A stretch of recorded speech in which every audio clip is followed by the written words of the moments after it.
mais c'est l'idée. Tout cela se différencie clairement d'un type quelconque d'accompagnement intimiste, d'auto-réalisation isolée.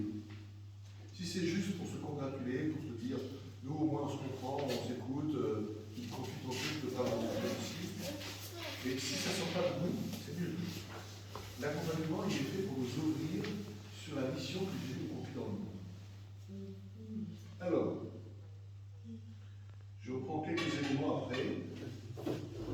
L'accompagnement, c'est un regard sur l'autre, une qualité de regard, un regard de proximité, contempler. Je regarde ce que Dieu fait. J'essaie de comprendre ce qui se passe, avec ce que l'autre veut bien me laisser voir. Je vais m'émouvoir, parce que je ne suis pas insensible. Ça me touche. Et je vais prendre le temps de m'arrêter devant l'autre chaque fois que c'est nécessaire. L'accompagnement spirituel, il n'y a pas de règle sur la durée et la fréquence dont on se rencontre. C'est suivant les besoins. Il y a des gens qui sont venus parfois très souvent au début. Une fois qu'ils ont pris leur envol, ils ont démarré. Vous savez, c'est quand on entend, voilà, on fait le point un peu où ils en sont. La relation a énormément changé entre le début, où on allait très profondément chercher des trucs. Puis après, leur trajectoire de fusée avec Dieu.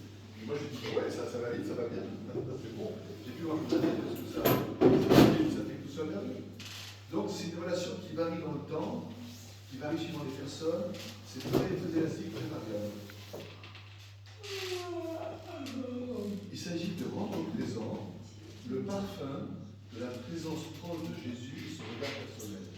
Il faut que les gens disent, en fait, quand je vais voir lui ou elle, quand il me parle, quand il écoute, quand il prend du temps. Premièrement, distinction entre le spirituel d'un côté et de l'autre côté, le psychologique ou le psychiatrique.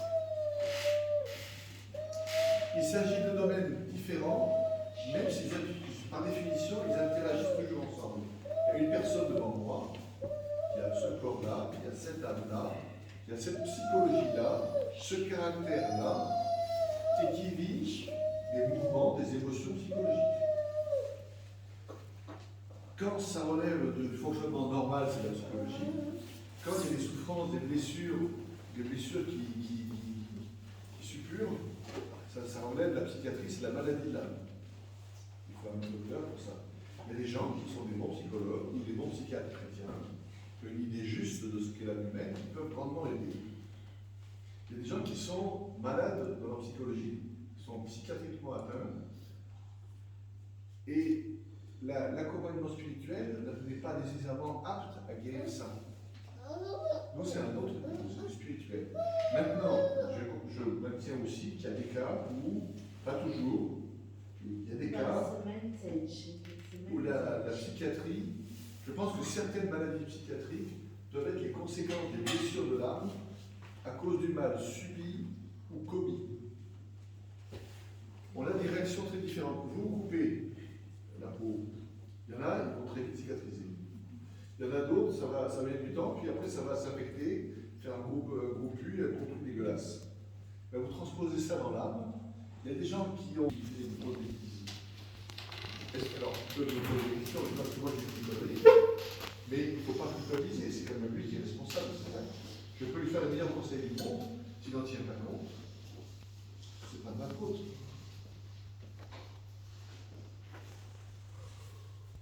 L'accompagnement demande un véritable détachement affectif et spirituel.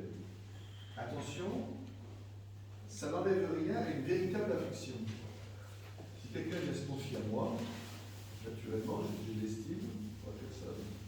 Et je m'attache à la personne. On s'attache aux âmes. Et c'est pas malsain au point de départ. Faut le faire.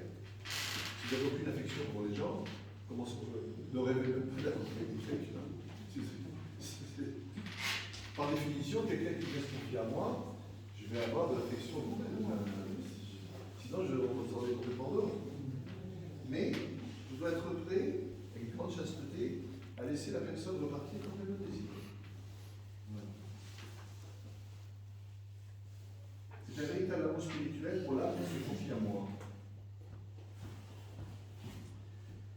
La grandeur d'une âme, la grandeur morale d'une âme vient de sa liberté. Je suis grand quand, en pleine connaissance de cause, je vois le bien à faire, la vérité, et que je dis j'ai envie de la faire.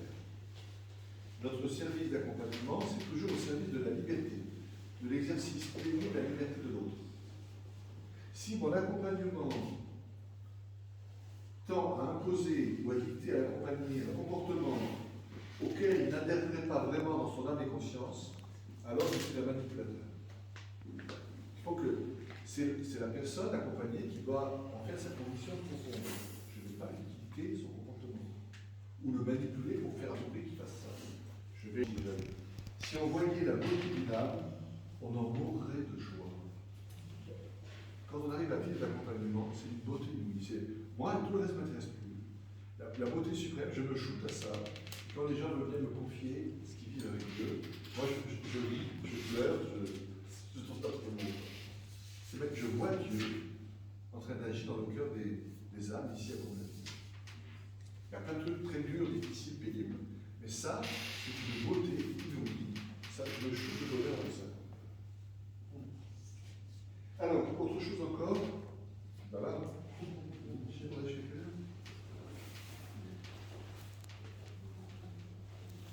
Attends, pour les montrer.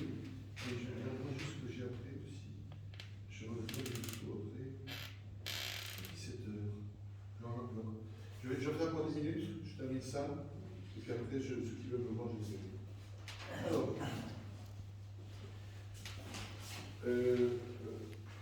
Partiellement, l'accompagnement spirituel et la confession se retrouvent. On va parler des questions qui sont liées à ça. L'accompagnement spirituel ne se confond pas avec la confession. Il y a des gens, parfois, ils viennent se confesser pour se faire accompagner. Ils commencent à raconter leur vie, et ça va prendre un fou pendant qu'ils attendent derrière pour se confesser. Alors, c'est pas pareil. Une bonne confession, elle est brève, elle est concise, on va à l'essentiel. C'est une rencontre avec Jésus, je lui dis Seigneur, je me rends compte que je t'ai blessé, j'ai fait commis le péché, j'ai fait ça, ça, ça et ça. Il vous fonde mon cœur sans mon pardon. Et le prêtre, il vous donne l'absolution.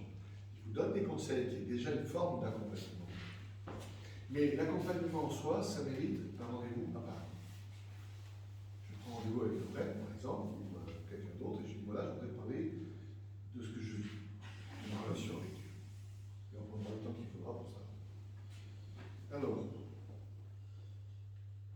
la grâce qui est propre à la confession, c'est le pardon des péchés avoués. La grâce de l'accompagnement spirituel, c'est l'éclairage sur mon âme, sur ma vie, pour comprendre le projet de Dieu sur moi et la façon dont il s'y prend avec moi, sa pédagogie.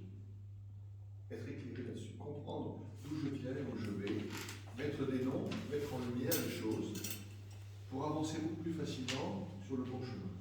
C'est ça le but de la confession. Alors, vous qui êtes laïcs, qui n'êtes pas prêtre, si quelqu'un se confie à vous, à un moment donné, vous allez frôler, vous toucher directement le domaine du péché. Et là, c'est délicat. La personne n'est jamais obligée de vous parler de ses péchés. On ne conseille pas aux gens de vous parler de leurs péchés. Si les gens commencent à s'épancher sur leurs péchés, vous leur dites, ça serait mieux que tu en parles à un prêtre. Tu vas te confesser. Vous pouvez recevoir des confidences spontanées, si la personne balance son truc, voilà, vous l'avez entendu. À ce moment-là, vous êtes tenu par le secret des confidences. Hein? Vous êtes tenu par le secret des confidences. Vous n'avez pas le droit d'en parler à quelqu'un d'autre. Hein? Vous êtes, c'est le domaine sacré qui regarde la personne, sa relation avec Dieu. Moi, en confession, je suis tenu par un secret absolu. Je n'ai pas le droit d'en parler à personne d'autre, même pas à un prêtre, même pas au pape. Si je le fais, j'ai les pires sanctions si je trahis le secret de la confession. Vous, si quelqu'un vous confie ses péchés, vous dites, je n'étais pas obligé de me le dire, et vous l'encouragez à aller se confesser devant un prêtre. Vous pouvez recevoir des confidences spontanées, vous ne devez jamais les provoquer en questionnant. T'as fait ci, t'as fait ça. Non. Vous ne devez jamais fouiller dans la conscience de la personne accompagnée. Si la personne vous livre un péché, c'est-à-dire que ça le baise et qu'elle veut en parler, cherchez plutôt les racines, le pourquoi, le comment, le cadre, pour faire la part des choses. Qu'est-ce qui relève de sa liberté propre, dans quelle mesure elle a engagé sa volonté, dans quelle mesure elle est conditionnée par le truc. On peut tempérer un peu les choses, comprendre un petit peu comment ça se passe. Dans tous les cas de figure, vous dites, tu portes Va le déposer devant Dieu, devant le prêtre, et tu auras la certitude que tu es pardonné par Dieu. Tu seras libéré du fardeau. Ça peut arriver qu'on confie le péché.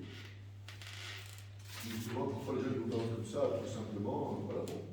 Mais ne cherchez pas à connaître le péché. Il n'y a rien de plus odieux que de poser des questions indiscrètes et de fouiller dans sa conscience. Face à un trouble de conscience qui est exprimé ou qui est deviné chez la personne accompagnée, vous pouvez toujours donner la position de l'Église sur la question. Nous, les chrétiens, on dit que c'est mal. Nous avons la haine du péché. C'est pas bien. Pour quelle raison? Il faut approfondir, il faut expliquer pourquoi. C'est pas juste parce que la loi de l'Église le dit. Pourquoi c'est mal? Pourquoi tu te fais du mal en posant cet acte-là? C'est pas bon pour toi. Pourquoi? Et ça, très souvent, les chrétiens, vous êtes très légers, trop légers là-dessus. Vous n'avez pas réfléchi assez pour être capable de dire en mots très simples, le péché, c'est pas bon pour toi. En plus, ça